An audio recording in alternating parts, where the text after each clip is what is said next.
기도하겠습니다. 하나님 아버지, 지난밤에 단잠에 복을 주시고 오늘 이 새벽에도 하나님을 사모하는 마음을 주셔서 예배의 자리, 기도의 자리로 불러주심을 감사합니다. 오늘도 세밀하게 말씀하시는 하나님의 음성이 우리 심령에 들려지게 도와주시고 그 말씀 또 하나님의 임재를 붙들고 이 하루 승리할 수 있도록 은혜 베풀어 주옵소서. 예수님 이름으로 간절히 소망하며 기도하옵나이다. 아멘. 마태복음 17장 14절로 20절.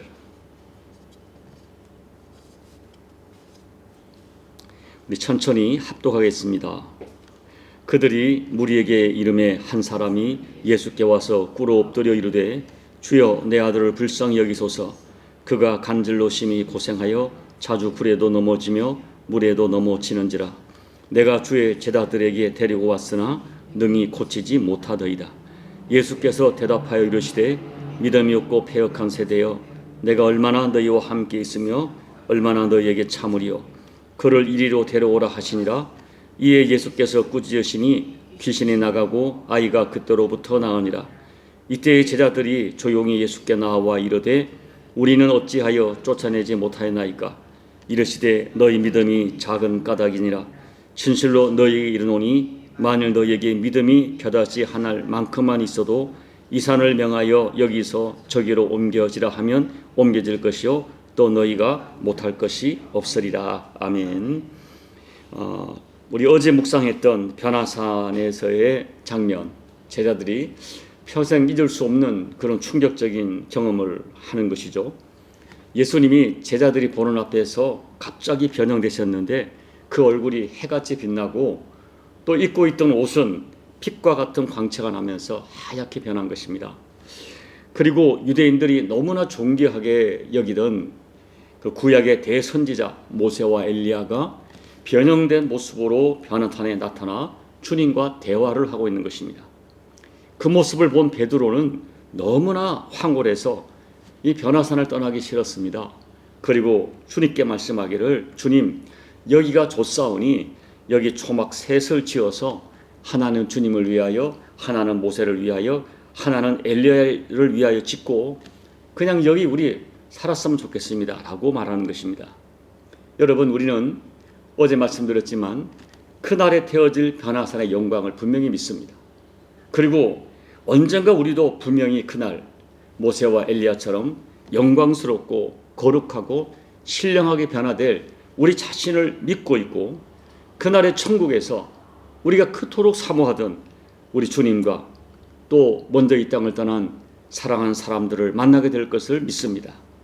그런데 여러분, 그날이 오기까지 우리가 살아가야 할 세상은 변화산 정상이 아니라 변화산 아래입니다.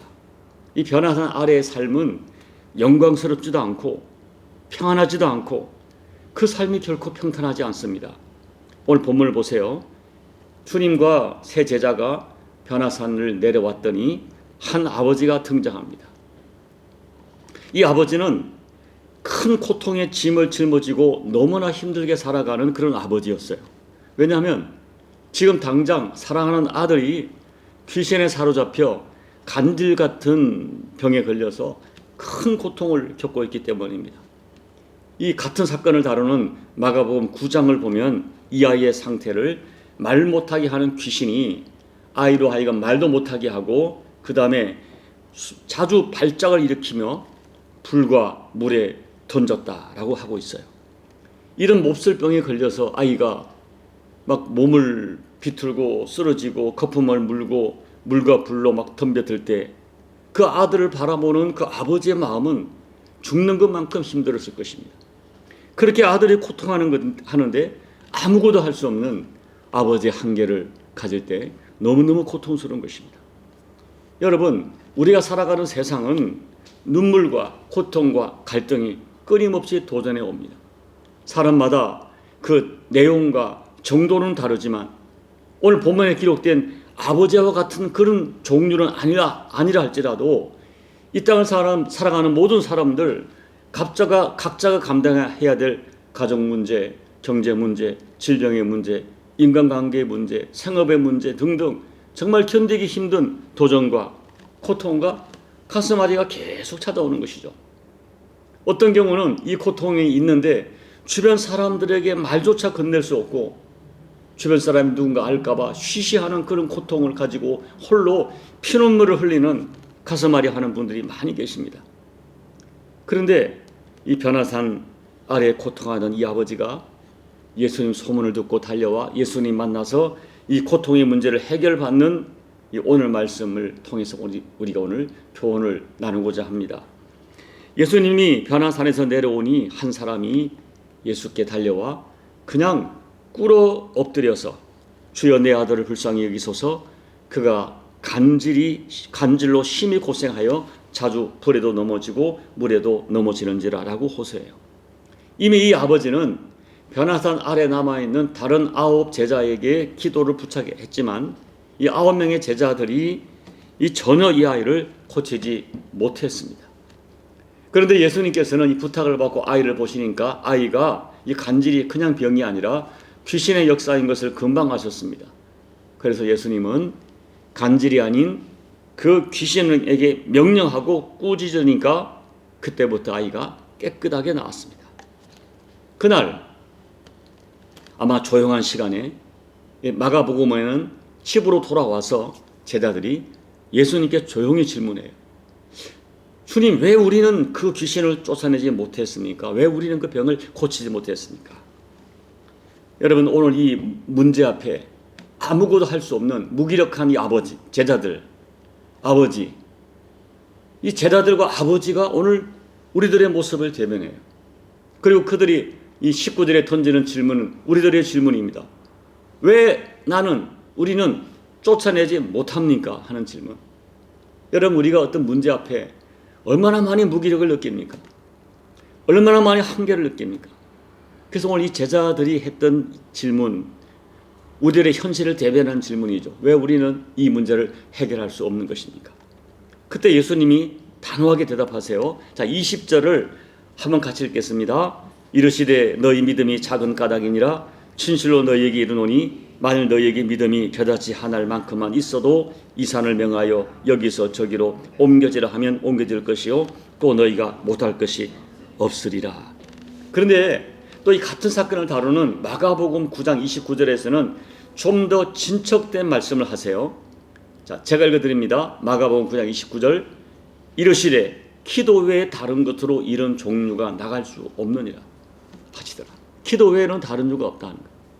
자, 예수님의 이 마태복음의 17장 20절 말씀과 마가복음 9장 29절 말씀을 연결하는 말씀이 저는 야고보서 5장 15절 16절이라고 믿습니다. 한번 찾아보실까요? 야고보서 5장 15절 16절. 여기 같이 읽어봅니다. 믿음의 기도는 병든 자를 구원하리니 주께서 그를 일으키시리라. 혹시 죄를 범하였을지라도 사하심을 받으리라. 그러므로 너희 죄를 서로 고백하며 병이 낫기를 위하여 서로 기도하라. 의인의 간구는 역사하는 힘이 크미니라. 믿음의 기도, 의인의 간구. 기도를 하되 믿음의 기도죠. 의인의 간구죠. 그 믿음의 기도는 역사하는 힘이 많다. 예수님께서는 믿음의 기도가 모든 능력의 원천임을 정확히 말씀하셨어요. 여러분, 이 기도는 하나님이신 예수님조차도 반드시 실천하셨던 소중한 영적 무기였습니다. 그래서 주님은 아무리 바쁘시고 아무리 피곤해도 이 한적한 곳을 찾아 기도하셨어요. 너무나 중요한 순간에는 땀방울이 핏방울이 되도록 기도하십니다. 하나님인 예수님이 땀방울이 핏방울이 되도록 기도하세요. 이 성경은 많은 성경의 장면을 보면 믿음의 기도가 병든 자를 일으키고 믿음의 의인의 간구가 역사하는 힘이 많다라고 증언해요.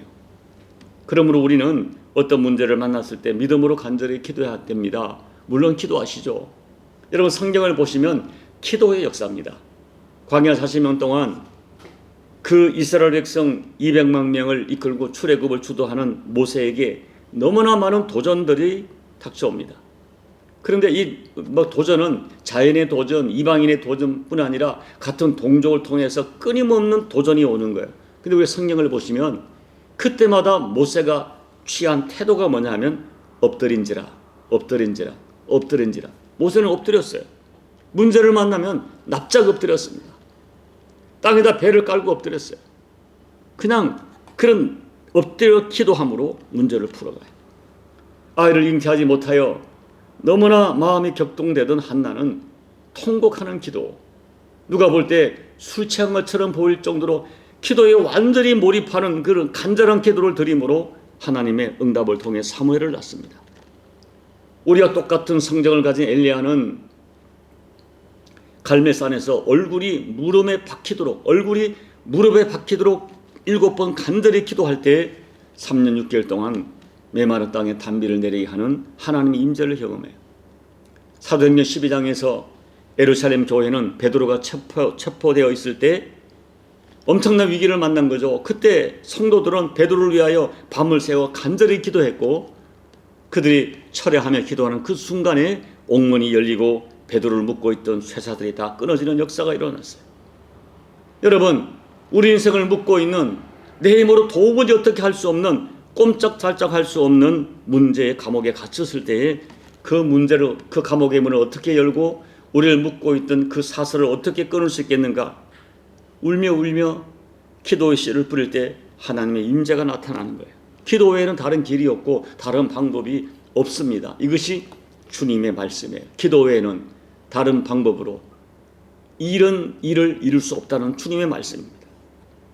그리고 여러분, 오늘 우리가 기도할 때 물론 우리 기도를 많이 합니다. 그런데 여러분 보세요. 기도를 하되 정말 진실한 마음, 간절한 절규의 기도가 주님의 임재를 가져오는 통로예요. 오늘 14절에서 이 아이의 아버지는 예수께 무릎을 꿇어 엎드렸다. 이 평범, 남들이 볼 때는 너무나 초라해 보이는 젊은 청년 예수 앞에 너무 내 마음에 간절하니까 그냥 이 말로는 안 되니까 꿇어 엎드린 것입니다. 이 아버지의 심정을 대변하는 것이죠. 그리고 마가복음 9장 24절 보면 이 아이의 아버지가 예수께 소리를 질렀습니다. 그냥 말하지 않았습니다. 막 소리를 지른 거예요. 이 아이의 아버지는 지금 호기심을 가지고 찾아온 것이 아니에요. 맛보기로 찾아온 것이 아니에요.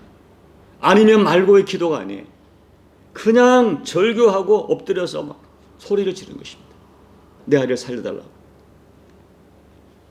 아이를 살리겠다는 너무나 간절한 절박한 마음이 있기 때문에 꿇어 엎드렸고 소리치며 불렀던 것입니다.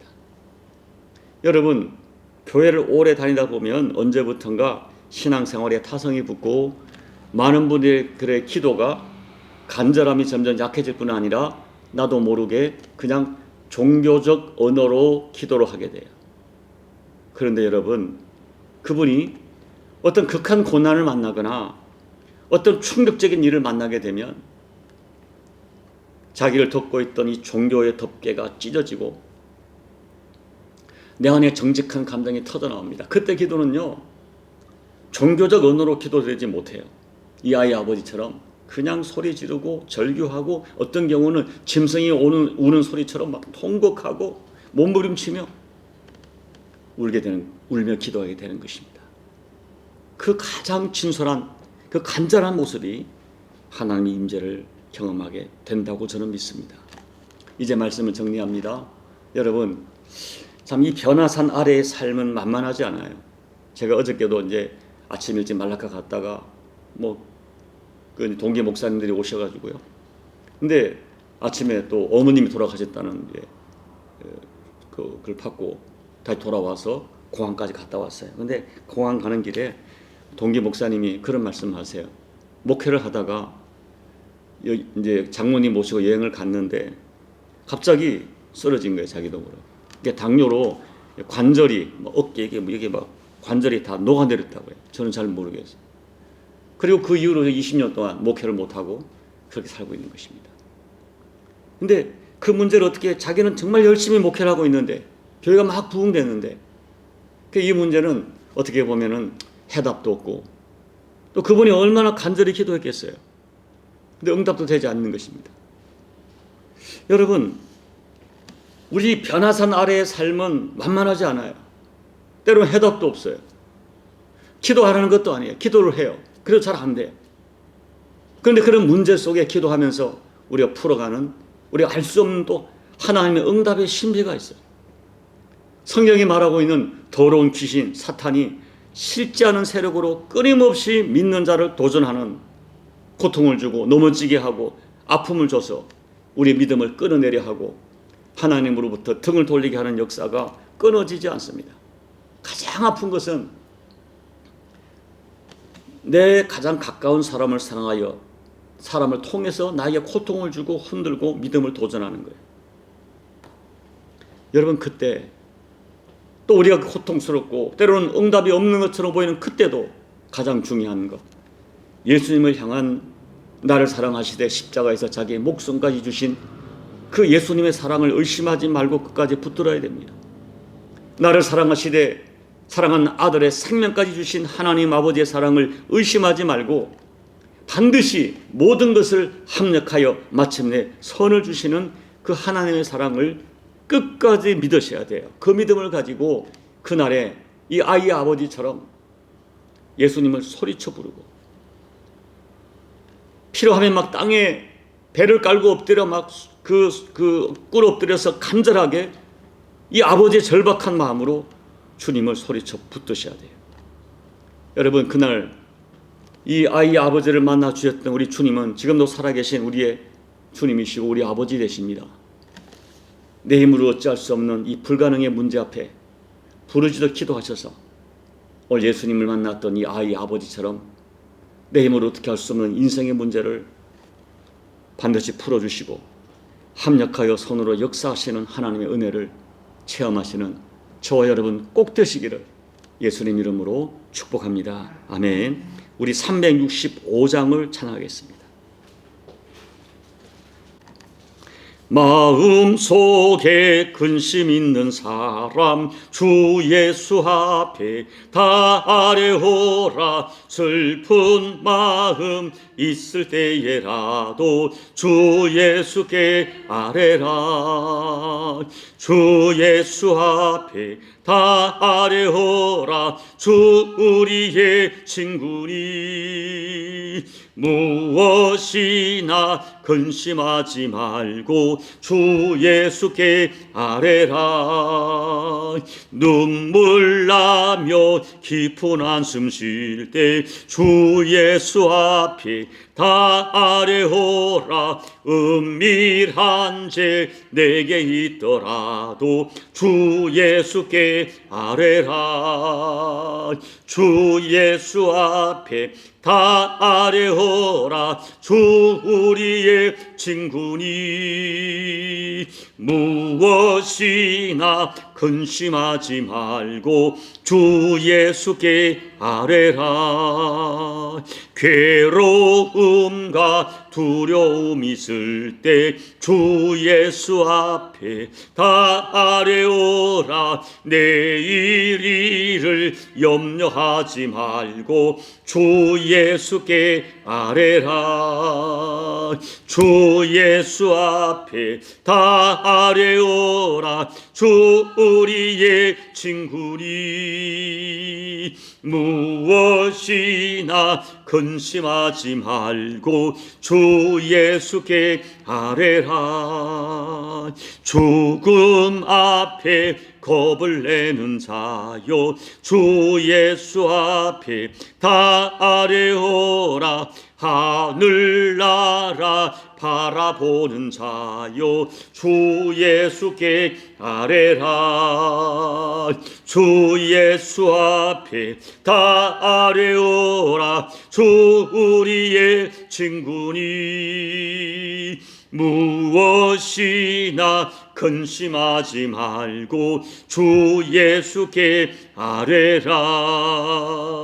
하나님 아버지, 오늘 이 아이 아버지처럼 가장 사랑하는 가족을 통해서 또 내 믿었던 사람을 통하여 우리에게 감당할 수 없는 아픔을 주는 경우가 얼마나 많은지, 한계 상황 앞에 아버지 하나님 포기할 수도 없고 내 힘으로 풀 수도 없고 그래서 가슴앓이 하는 사람이 얼마나 많은지 주님은 아십니다.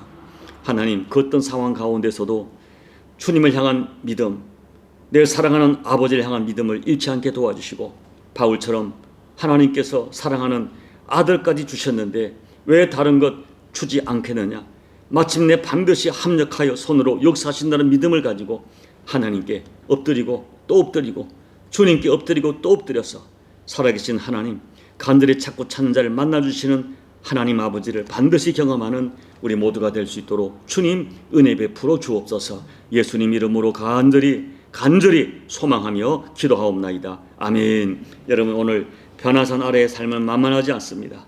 그런데 여러분, 삶도 만만하지 않지만 우리 하나님 살아계시고 주님 살아계십니다. 때로 우리에게 고난을 당하게 하지만은 고난에는 분명한 주님의 뜻이 있습니다. 어떤 경우도 하나님 사랑을 의심하지 말고 끝까지 믿음으로 기도하십시오. 절규하며 기도하십시오. 종교의 틀과 덮개를 다 깨뜨리고 가장 진솔하게 기도하시기 바랍니다. 교회를 위해 기도해 주시고 우리 나라와 민족 위해 간절히 기도해 주시고 여러분 각자의 개인 기도로 예배를 마무리하시고 돌아가시기 바랍니다. 기도하겠습니다. 아버지 하나님, 하나님의 은혜가 너무나 절실합니다. 아버지 하나님, 천번 만번 엎드려 기도합니다. 아버지 하나님, 뇌물 어찌할 수 없는 인생의 문제로 고통하는 아버지의 모습이 종의 모습이고 우리 모두의 모습인 것을 주님 앞에 고백합니다. 아버지, 지금도 풀 수 없는 문제를 가지고 우리 모두가 고통하고 아버지 앞에 절규하는 것 주님 아시죠? 아버지 만나 주십시오. 아버지 도와주십시오. 믿음의 기도가 놀라운 기적을 일으킨다고 말씀하셨는데 우리의 믿음의 적담에 믿음 노력해 주시고 하나님 외에는 소망이 없고 아버지 외에는 이 문제를 풀 자가 없고 주님 외에는 이 문제를 풀 자가 없어 오늘도 아버지 앞에 나와 절규하고 아버지 앞에 나와 통곡하며 주 이름을 부르는 자들에게 주님 만나 주십시오. 살아계신 하나님, 내 사랑하는 주님, 정말로 간절히 통곡하며 기도하는 자를 만나주신 약속의 말씀을 우리 가운데 이루어 주셔서 하나님 아버지 하나님의 좋으심을 우리 육신의 문제까지 우리 고통하는 모든 문제까지 돌아보시고 그 백성의 절규를 그 백성의 한계를 하시는 아버지께서 도와주심으로 말미암아 이 아이 아버지처럼 문제를 해결받고 하나님을 찬양하며 하나님을 간증하며 살아가는 저희가 될 수 있도록 아버지 역사해 주십시오. 아버지, 오늘 이 새벽에도 주님 앞에 나와 눈물 버리며 호소하는 주의 백성들이 있습니다. 그들의 절규를 덜어주옵소서. 저들의 문제를 만져주십시오. 울며 씨를 뿌리는 자가 반드시 정령 기쁨으로 단을 가지고 돌아오리로다 약속의 말씀. 너희는 내게 부르짖으라 그리하면 너희가 알지 못하는 크고 비밀한 일을 너희에게 보리라 약속의 말씀. 너희가 간절히 나를 찾고 찾으면 나를 만나시리라 약속의 말씀이 우리 모두에게 실상이 될 수 있도록 실자가 될 수 있도록 우리도 동일하게 경험하는 하나님의 사랑과 은혜가 될 수 있도록 하나님, 우리의 삶을 쑥과 담정을 기억하면 낙심이 되오나 친밀되지 않는 무궁하신 아버지의 사랑과 은혜 앞에 엎드려 간절히 구하오니 아버지 만나주세요. 아버지 만나주십시오. 아버지 만져주십시오. 아버지 응답해 주십시오. 그리하여 하나님의 사랑과 은혜를 다시 한번 뜨겁게 찬양하며 살아갈 수 있도록 아버지 은혜 베풀어 주옵소서. 이 새벽에 실제는 은혜와 사랑 우리 모두를 만져 주시옵소서. 아버지,